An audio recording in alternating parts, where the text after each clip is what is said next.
The following contains discussion of bigotry, genocide, horrible things from World War II, SA, overused what-if scenarios from alternate history fiction, and bad German accents.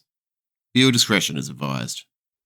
Okay, so the second part of the EDA Series 2 is taking a little bit longer than expected, partly because I'm angry at myself for living under such a massive rock that I never realised that for a few nights a couple of weeks ago, I could see the bloody aurora from my house, or at least I would if it wasn't raining all the damn time. So yeah, it's time for another short, easy to make video that I can just crank out between the bigger videos to appease the algorithm gods to whom I have offended. That's right, it's time for another Big Finish quick pick, and today's quick pick is Colditz. This is another 7th Doctor episode, and it's one of my all-time favourites, and it's one of the ones that really got me to appreciate the 7th Doctor. Before this, I had only seen a handful of his episodes, mostly from early in his era. I think I saw Battlefield. It was all very late 80s, early 90s, filled with the kind of jank and early video effects and an ancient CGI, which plagued a lot of my early development. And a lot of it was pretty silly, and it just never really clicked with me. And my opinion's obviously changed since, but his era was basically the show on its death throes, breaking in desperation, at least to start off with, which is a stumbling block for some people, getting into the 7th Doctor, which is a shame because the last couple of series are some of the best classic Who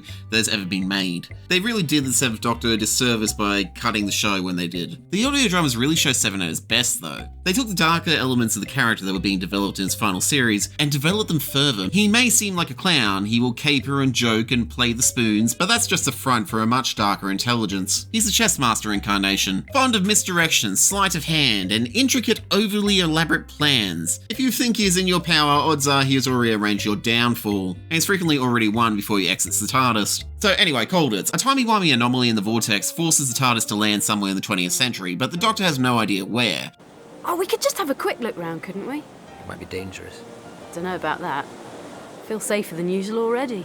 You do? Well, if you don't know where we are, then I can't be walking into one of your big master plans, can I? Oh, very comforting. It's October 1944, the dying days of World War II. An Allied victory seems almost inevitable after D-Day and the Allied invasion of Western Europe, and they have landed in the grounds of Colditz Castle, the famous escaper prison, where the people that we will call the bad guys of World War II for monetization purposes send all the prisoners of war who escaped from the other prisons. The Doctor and Ace are assumed to be English spies, but it's worse than that. They saw them arrive in the TARDIS, which they assumed was some sort of advanced travelling machine, and they want it. You should know, Herr Doctor, that the camp commandant has taken a special interest in you and your machine. I'm flattered. I do not think you understand. Oh, I understand too well, Mr. Schaefer. Interrogation, threats, torture. I expect they're all lined up by now. You will tell us what we need to know. When they discover that the Doctor isn't exactly human, an official from the government is called and arrives more promptly than can ever be imagined. Doctor, what's happening?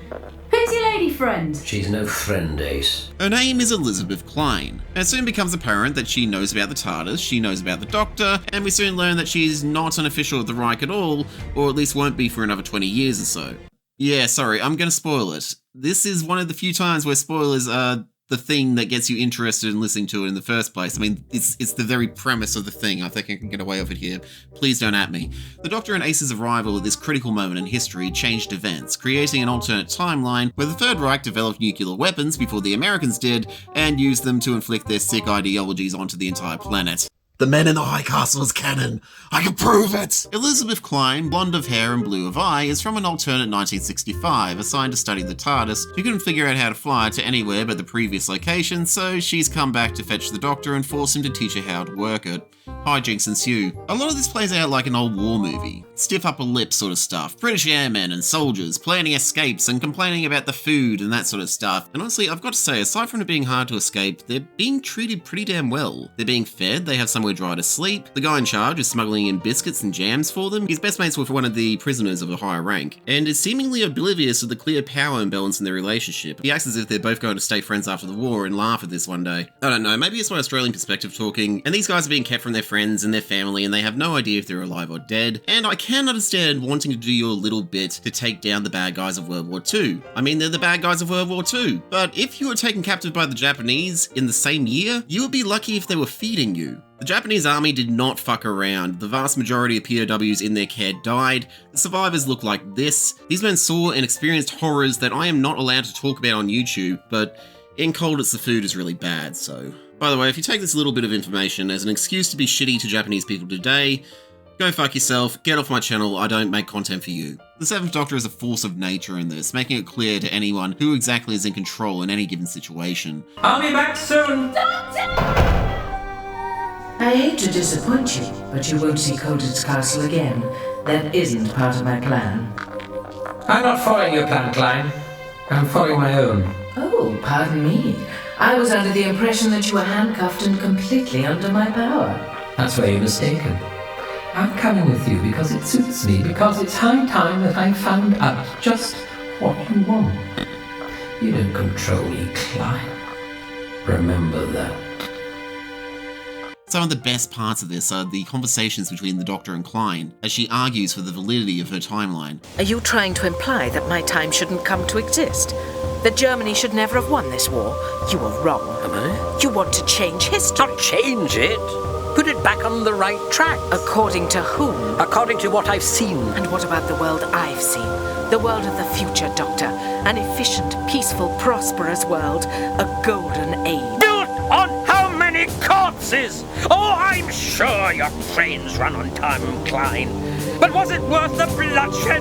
Was it worth the slaughter of millions? Yes. No! It's never worth it, Klein.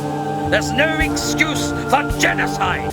Meanwhile, Ace is stuck in Colditz planning escape attempts, while contending with a rather rapey guard, who is played by none other than David Tennant.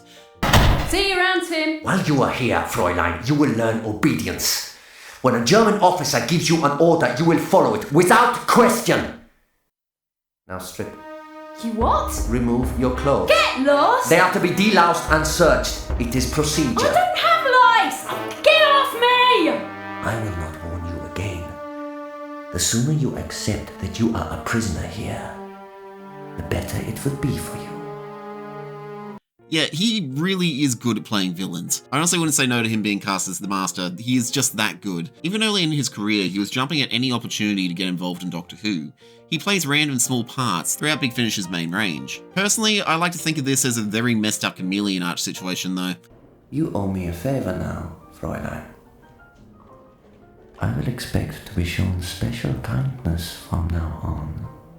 Anyway, that's Colditz. It's one of Big Finish's best, and it's actually part of a series of plays where the Doctor eventually takes on Klein as a companion, in the hope that broadening horizons with travel through time and space would actually get her to abandon her being a bad person from World War II.